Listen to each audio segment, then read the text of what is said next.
Mark Twain Selected Works. The Facts Concerning the Recent Carnival of Crime in Connecticut, June 1876. Part 1. I was feeling blithe, almost jocund. I put a match to my cigar, and just then the morning's mail was handed in. The first superscription I glanced at was in a handwriting that sent a thrill of pleasure through and through me. It was Aunt Mary's, and she was the person I loved and honored most in all the world outside of my own household. She had been my boyhood's idol. Maturity, which is fatal to so many enchantments, had not been able to dislodge her from her pedestal. No, it had only justified her right to be there and placed her dethronement permanently among the impossibilities.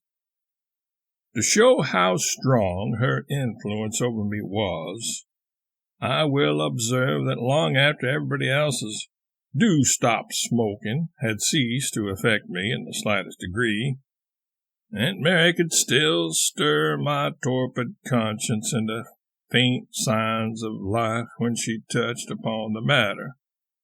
But all things have their limit in this world. A happy day came at last when even Aunt Mary's words could no longer move me. I was not merely glad to see that day arrive. I was more than glad. I was grateful. For when its sun had set, the one alloy that was able to mar my enjoyment of my aunt's society was gone.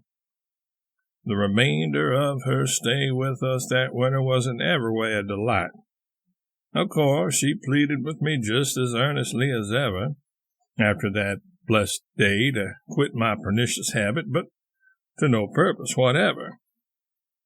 The moment she opened the subject, I at once became calmly, peacefully, contentedly indifferent. Absolutely, adamantly indifferent. Consequently, the closing weeks of that memorable visit melted away as pleasantly as a dream. They were so freighted for me with tranquil satisfaction, I could not have enjoyed my pet vice more if my gentle tormentor had been a smoker herself, and an advocate of the practice. Well, the sight of her handwriting reminded me that I was getting very hungry to see her again. I easily guessed what I should find in her letter. I opened it. Good, just as I expected she was coming this very day, too, and by the morning train. I might expect her any moment.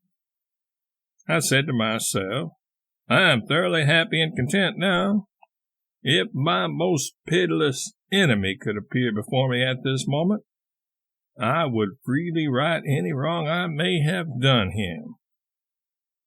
Straightway the door opened, and a shriveled, shabby dwarf entered. He was not more than 2 feet high.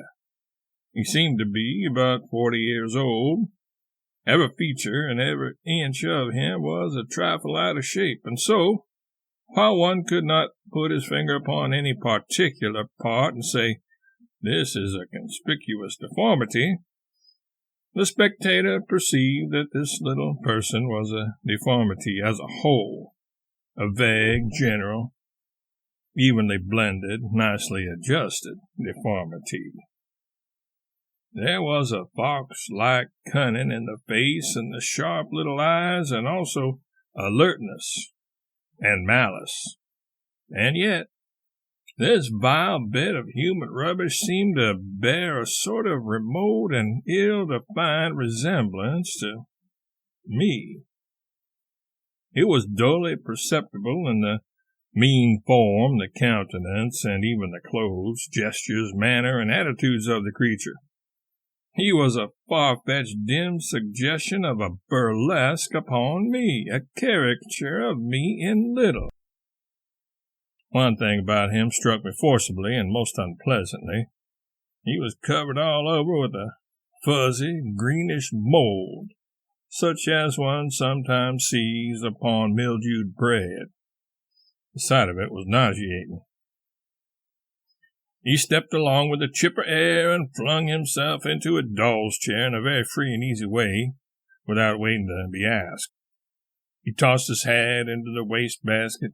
He picked up my old chalk pipe from the floor, gave the stem a wipe or two on his knee, filled the bowl from the tobacco box at his side, and said to me in a tone of pert command, "Give me a match." I blushed to the roots of my hair, partly with indignation, but mainly because it somehow seemed to me that this whole performance was very like an exaggeration of conduct which I myself had sometimes been guilty of in my intercourse with familiar friends, but never with strangers. I observed to myself. I wanted to kick the pygmy into the fire, but some incomprehensible sense of being legally and legitimately under his authority forced me to obey his order.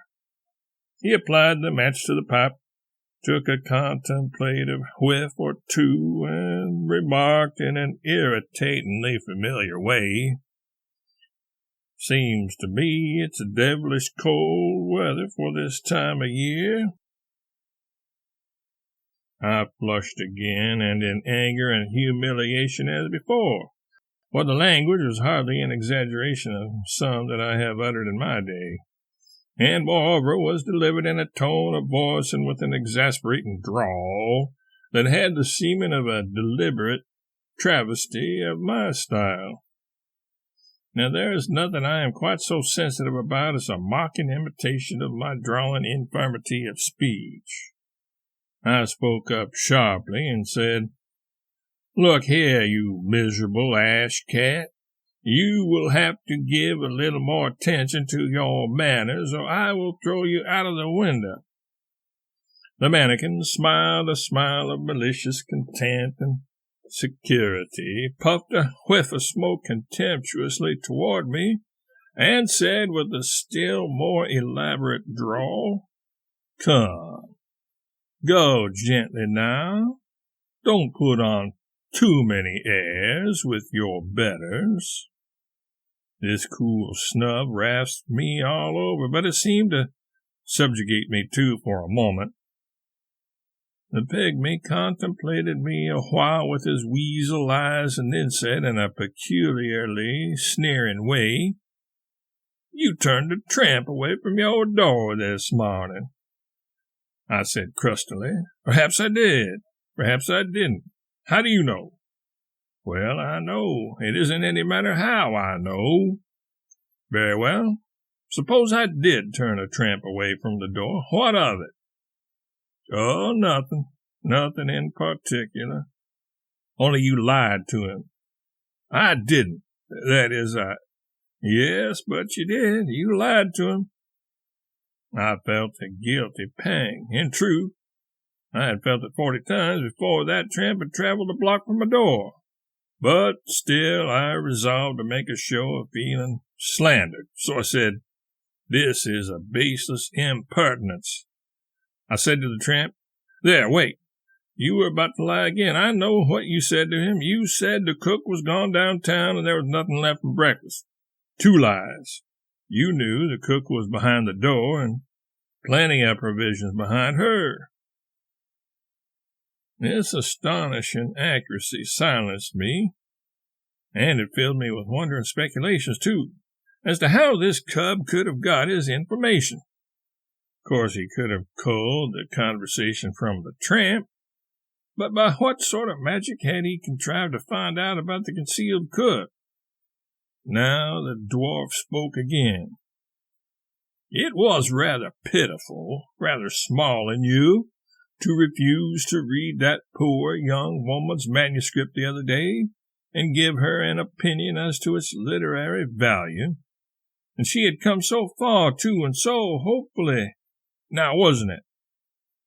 I felt like a cur, and I had felt so every time the thing had recurred to my mind, I may as well confess. I flushed hotly and said, "Look here. Have you nothing better to do than prowl around prying into other people's business? Did that girl tell you that?" "Never mind whether she did or not. The main thing is you did that contemptible thing, and you felt ashamed of it afterwards. Aha! You feel ashamed of it now." This with a sort of devilish glee.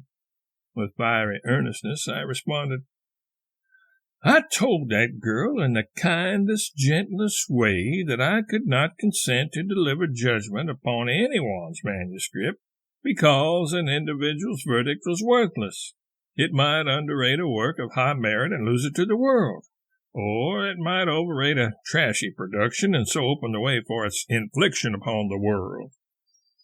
I said that the great public was the only tribunal competent to sit in judgment upon a literary effort, and therefore it must be best to lay it before that tribunal in the outset, since in the end it must stand or fall by that mighty court's decision anyway."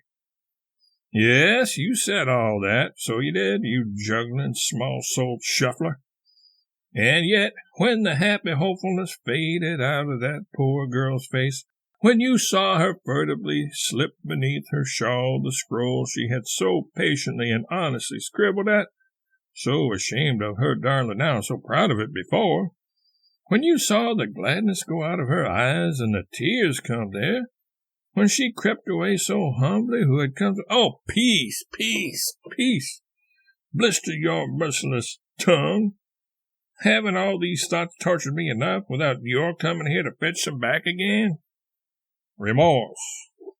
It seemed to me that it would eat the very heart out of me, and yet that small fiend only sat there, leering at me with joy and contempt and placidly chuckling. Presently it began to speak again. Every sentence was an accusation, and every accusation a truth. Every clause was freighted with sarcasm and derision. Every slow-dropping word burned like vitriol. The dwarf reminded me of times when I had flown at my children in anger and punished them for faults which a little inquiry would have taught me that others, not they, had committed. He reminded me of how I had disloyally allowed old friends to be traduced in my hearing, and been too craven to utter a word in their defense.